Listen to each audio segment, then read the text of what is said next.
Think Sindhis are tired of listening. भाई तू सिंधी है भाई, तेरे पास तो बहुत सारे पैसे होंगे। भाई तू वरी वरी आ जाते हैं। भाई तू तो सिंधी है, तेरे घर पे तो हर दिन दाल पकवान बनता होगा। भाई और भी बहुत कुछ बनता है। अरे दोयल, तू तो सिंधी है, तू तो पक्का उल्लासनगर में रहती होगी ना? यार सब सिंधी उल्लासनगर में नहीं रहते। अच्छा हाँ बोलो। तू तो सिंधी है, तेरी अटेंडेंस तो पक्का 50% से कम होगी। तू तो हर दिन गले पे बैठता होगा। आपको कैसे मालूम पड़ा?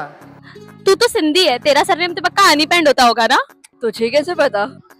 गाइस तुम लोग तो सिंधी हो, तुम लोग का न्यू ईयर तो पक्का चेटी चंड पे आता होगा ना? तुझे कैसे पता?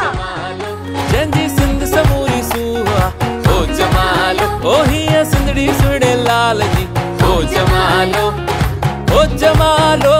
जानी जमालो ओ जमालो जानी जमालो जेको खट्टी आयो खैर सा ओ जमालो जंजी सिंध समूरी सुहा ओ जमालो